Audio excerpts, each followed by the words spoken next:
Well, here we are, I guess. The end of Summer Sonic Team 2024, and I'm ending it by reviewing one of the worst games, Sonic the Hedgehog 2006. Or Sonic 06. Now, I'm not saying I hate this game. Okay, I'm saying I hate this game, but I'm more disappointed by it for what it is and what it did. Now, I'm not going to be like any other reviewer out there who has bashed this game, because I'm pretty sure the proverbial horse has been beaten to a fine powder, you can snort it. So I'm going to be completely professional. Kind of. Maybe. Probably not. Let's get started. Firstly, the title. Sonic the Hedgehog? Seriously? Obviously they don't mean the Mega Drive classic, Sonic's great debut. Besides, you don't just play as Sonic, you also play as Shadow and Silver, as well as every other character briefly in this game. So the title is misleading when you're referring to one of two games with the same name. It should have been called Sonic Generations before it was taken to be part of a good game, or Sonic Legacy, or how about Sonic and two other hedgehogs whose name begins with S, because that's what it is. I haven't even hit the start button yet I'm finding things to complain about. The reason why it's called Sonic the Hedgehog and not literally anything else is because this game was supposed to be a reboot, a fresh take on the next generations of consoles, while answering the question, what if Sonic existed in the real world? We already had an answer to that. It's called Sonic Adventure. Now, when they actually drifted away from the reboot idea and just made another installment to the 15-year franchise, they didn't change the name or fix any inaccuracy with the story. You see this? You see how angry I'm getting? It's only going to get worse. Anyway, let's begin. And here is another problem. Loading times. They take forever. 20 seconds to be exact. I know in terms of current gen gaming, this is not a big issue. Games take time to load. What of it? Because it's not the length of time these loading screens take. More than likely to reload the entire map for one slight change of code in the game's script, but the fact that these occur frequently throughout the game between every level, every act, and every cutscene, even if it's just for one line of dialogue. For example, talk to this guy and accept a submission. Loads. A few lines of dialogue explaining what I have to do. Loads. Play and finish the mission. Loads. A congrats speech and a results screen. Loads again. Then we go back to the main game. Anyway, each of the three hedgehogs have their own individual story to follow, which will occasionally cross over. Sonic's story involves him rescuing the princess of Soliana, Elise, from Dr. Eggman. That's Eggman! He looks nothing like Eggman. He's too human. Whatever. The reason being is because as a child, Elise's father sealed the flames of disaster Iblis within her. Makes sense, I guess. And Eggman wants to harness his power to control time itself. So you can already tell that not only does this game copy Mario's shtick for the past 20 years, but now it's also about time travel. So prepare for plot holes, inaccuracies, and completely confusing events during the course of this game. Next is Shadow's story. In his story, we see him working with Gun, which is strange because he was against him in the previous game. He's assigned to rescue Rouge, who is in possession of the mystical artifact from Eggman's base.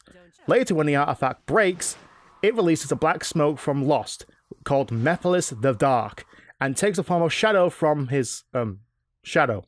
The rest of the story involves him tracking down Mephiles while jumping in and out of the future and the past, thus ensuring he has a future instead of moping out his own past for once.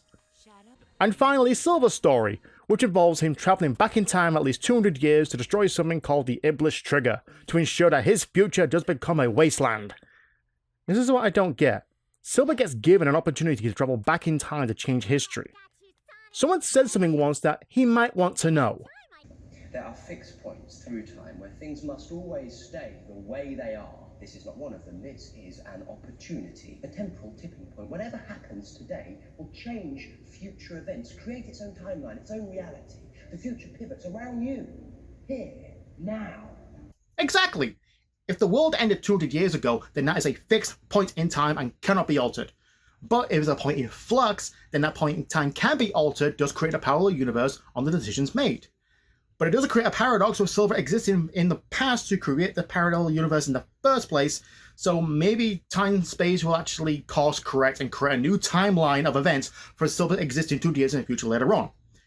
Either way, going back in time to change the past for your future will end up you being erased altogether in the first place. Did it make any sense at all? Let's look at the gameplay for these 3 hedgehogs. Sonic is just standard affair, run from point A to point B, avoiding all obstacles in your path. One thing I must point out here, Sonic runs too slow. Why? He ran faster in Sonic Adventure, and that was a Dreamcast game. Well, he does run faster on occasion, but only in certain points of the game called max speed sections, where you have very little control over him, and running into anything makes you lose rings and will kill you. I have no words for this. Luckily, this only happens 4 times throughout the game, so you still have a mostly functioning spare controller by the end of it.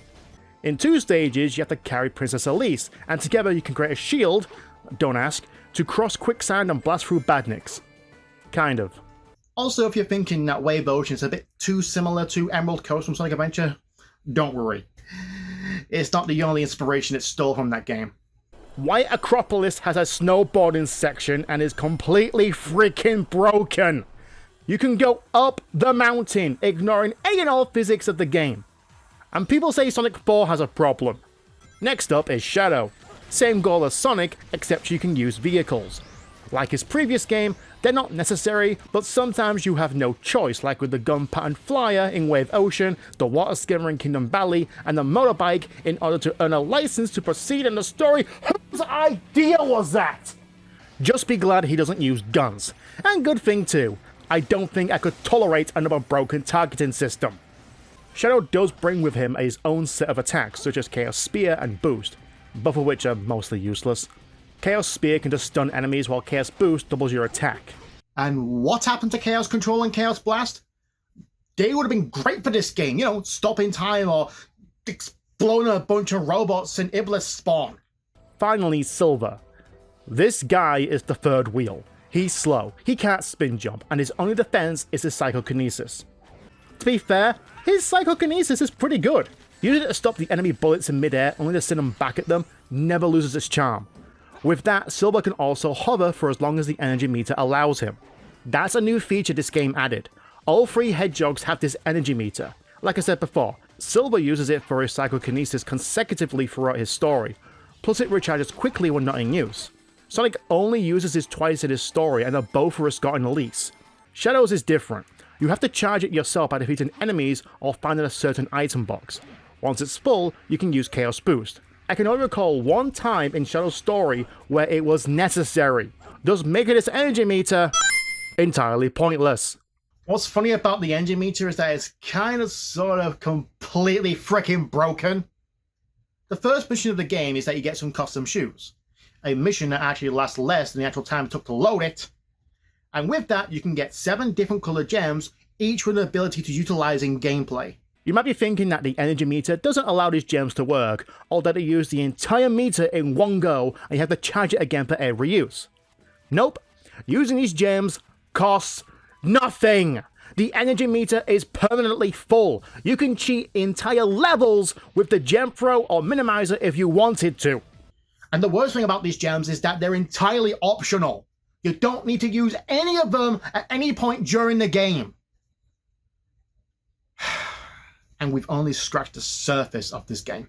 One thing I like about each of the campaigns is that you can play as other hedgehogs at certain points of the game. It's a cute idea to allow you to get used to each of the main 3, but the problem is that you have to return the favor through each playthrough. In Sonic's Kingdom Valley, you briefly play as Silver. Then in Silver's Kingdom Valley, you briefly play as Sonic. You can also buy upgrades for the 3 hedgehogs using the rings you collected within the levels, but only a few of them are actually of any use, like Sonic and Shadow's Light Dash and Silver's Grab All. The upgrades in Adventure and Adventure 2 had more purpose to them. I mentioned earning the license earlier, and that's because in the adventure fields, or hub worlds if you prefer, have submissions for you to complete for more rings to use at the only store in each hub world. These will be fine to lengthen gameplay and give those who want to explore something to do. But I swear, half of these so-called submissions are mandatory. You have to escort Elise's maid. You have to get a license. You have to find the captain when they all look the fucking same. And you have to buy an upgrade to save a child, or the game will not let you proceed to the next main stage. And people say Unleashed is just as bad. At least that game didn't stop you after every stage for some menial bullshit.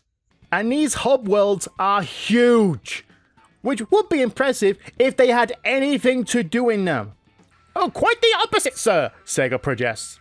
There are plenty of things to do in these callbacks to the adventure fields of yesteryear. There are NPCs to talk to, who give you hints and side missions, of which there are one and done deal, and if you get a bad rank, you have to replay it from the main menu. There are hidden areas to find silver medallions, of which there are only 10 of in each of the 3 main hubs. And who can forget they can go back to the previous stages? Oh, looks like we forgot to implement that before release. Cheerio! Yeah, so the hub worlds in Adventure 1 were better. Anyway, let's now focus on the supporting characters of the game, or as the game calls them, the Amigo characters. Not him. This was a point of contention with almost every critic. Too many characters. It's why Sonic has been the only playable character for 99% of releases since 2006. It's pretty much like Sonic Heroes. With the intention it worked then, so why not now? Well, back then it was because it was a core part of the game, where you were essentially playing as 3 characters at once. Here, they're just there to be occasionally played with and give crucial plot elements to the main 3. It's just standard affair. Tails and Knuckles are with Sonic, Rouge and Omega with Shadow, but for Silver we have Amy, which makes sense, and... Silver! Blaze! What? Blue Hedgehog. What? You're so naive. Why is she here? No, that's a serious question. Why in the name of chaos is Blazer Cat doing in this game? Why is she 200 years in the future? And why, oh why, is she a sidekick to this naive pothead? I ask because her story in Sonic Rush was good. Perfect, even. She is a guardian princess from another dimension who watches over the Soul Emeralds, who sees her fire powers as a curse rather than a gift, powers that make her subjects and common folk fear her, treating her like she's a walking time bomb. She was very stoic in nature and stubborn to a fault. It wasn't until she met Cream and Sonic that she truly opened up to the concept of friendship and relying on others for help. And even though she and Sonic had to part ways to save the collapse of both dimensions, she went home a better person. Or not. Let's retcon her entire history from being a princess in another dimension and have her come from the future and its best childhood friends with Silver the Hedgehog. Fans have theorized that maybe Sonic Rush takes place after 06, which is in fact backed by one of the game's writers stating it was intended to give Blaze an origin story, which, jumping all the way to the end of Silver's episode, kinda happens. This technically makes sense, but not at any point in both English or Japanese scripts was this ever mentioned. Not to mention, no one but Silver even acknowledges her presence. But here's my theory as to why she's in this rush to retail alpha. Sega were astonished that Sonic Rush was selling extraordinarily well, so for a bit of fan service, they included Blaze so this game could sell, while changing her backstory to fit in with the main story they crafted. You can't change my mind on this. And it's a good thing you learn from your mistakes because you made Sonic Rush Adventure that takes place after Sonic Rush. But for some bizarre reason, she's always paired up with this great third dunce. The Olympic Games, Sonic Colors DS, Team Sonic Racing. She's a more independent character than he is. She's a Gaia-down princess and ruler of the Soul Kingdom, and oh god, allow my fanboy out! And you know what's the worst part about Blaze the Cat? She's the best character in the game. No joke, her movement, her attacks just work and in tandem with her fire powers, a homing attack that's just as good as Sonic's, a fire spin, and a double jump. Speaking of the rest of the Amigos, God, that's a dumb name. They're just worse. Tails moves just as slow as Sonic, and in flight I'm surprised he doesn't lose rings from flying into the wall. It's too fast, and a slight tap on the control stick can alter your direction completely. For some baffling reason, he doesn't use his signature tails like in Sonic Adventure. Instead, he hurls dummy rings at enemies, or drops them like a B-52 while airborne. And it's not like any other game that has a projectile as an attack. No, you have to stop in place and watch Tails pitifully throw an item box at the enemy that the game hopefully is targeting. Or for a more precise throw, and I use that term loosely, you can hold the attack button and throw it.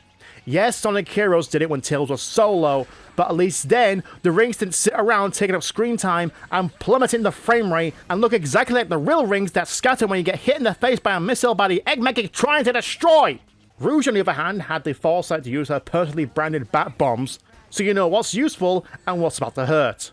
She can also plant mines on walls to break open hidden areas for items.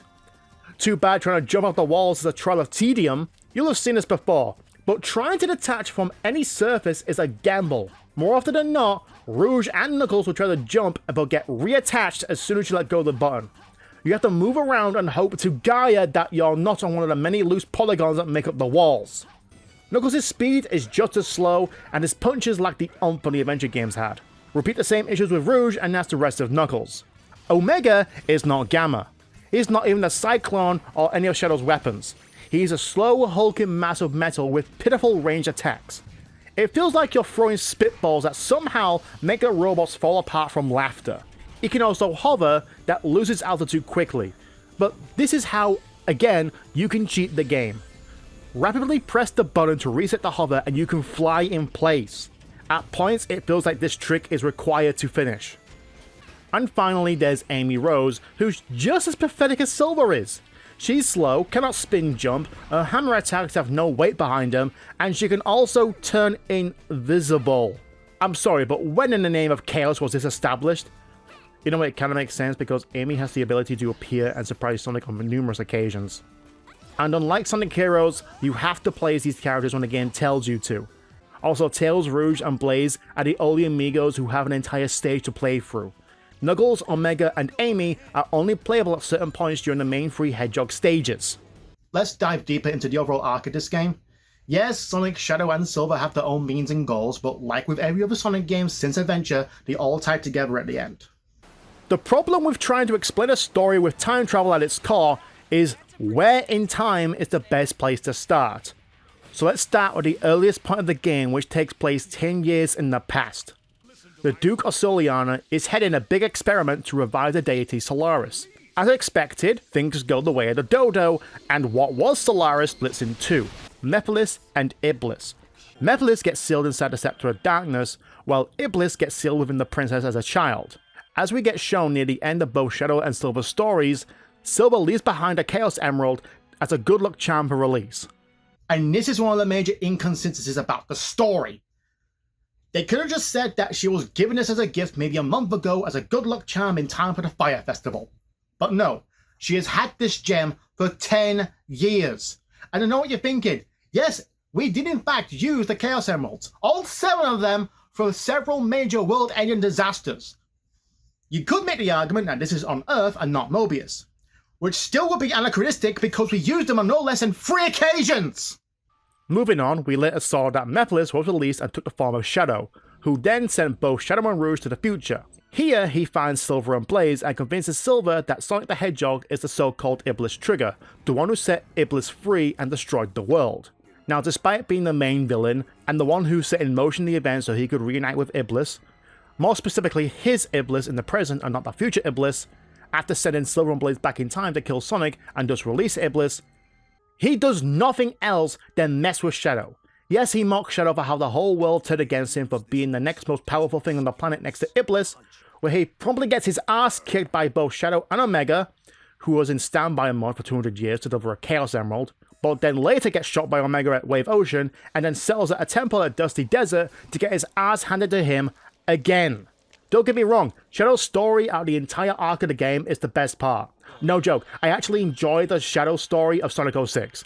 And if I'm being perfectly honest, if it wasn't badly mishandled, if it included everything they wanted to tell in the game, including Blaze's apparent origin, this could have been the best story in any Sonic game ever. Yes, even the cringy romance between Sonic and Elise could have been saved if it wasn't stitched together by a crack-addicted monkey going through withdrawals. On the surface level, it is an uncomfortable romance between a human princess and a cartoon hedgehog, but below that, Elise hasn't really had anyone to actually care for her like Sonic did for 10 years. This is one of the few games that actually explores Sonic as a character, specifically this scene, where he confirms that even though he has made a connection with the princess, he is still going to leave and stop Eggman the next time he commits to a world-conquering plot.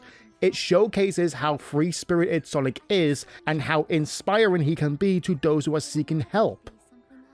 From this point though, things kind of play out like I mentioned earlier. Shadow is tracking down Mephiles, while Silver is still trying to kill the Iblis Trigger while getting sidetracked by Amy, up until she stops him so Sonic can save Elise.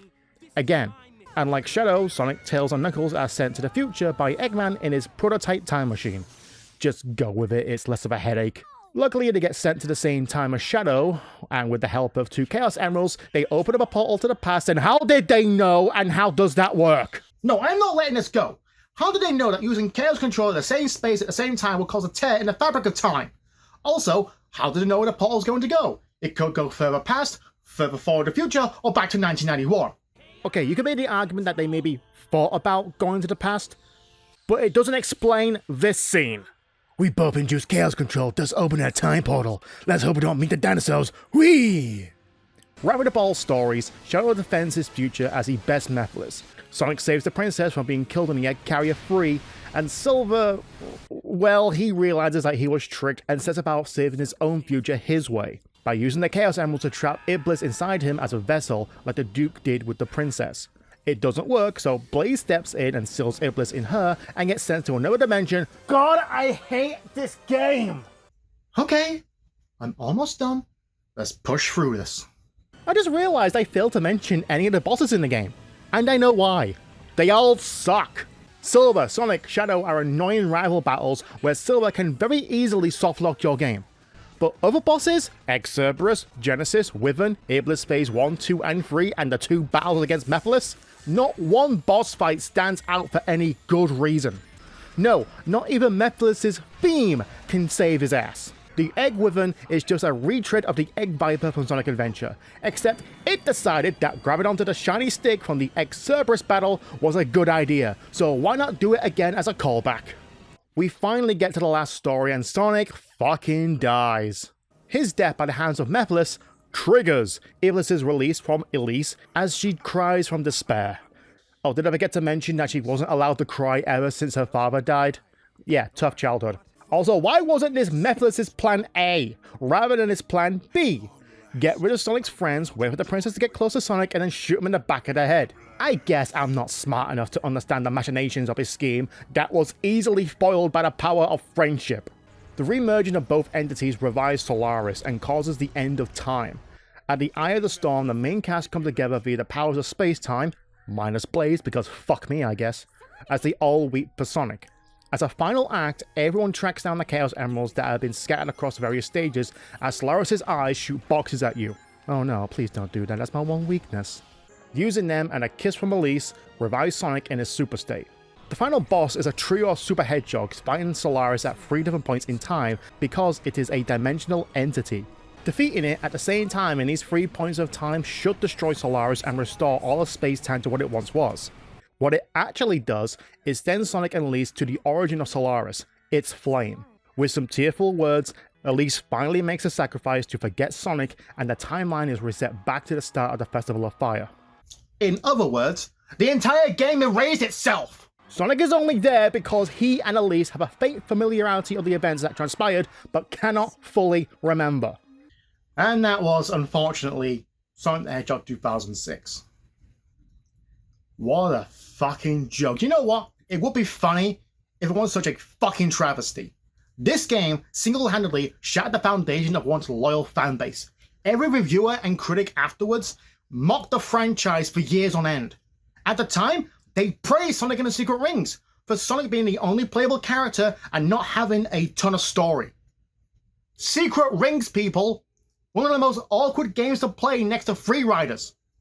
And you know how hard Sonic Unleashed had to try in order to be seen as good?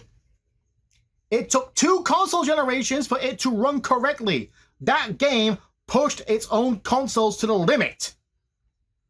And you know what hurts the most about this? I used to defend this game. 2006, official Xbox magazine on the store of the shelf at my local Tesco's, Sonic the Hedgehog, 4.5 out of 10. It hurt me seeing that.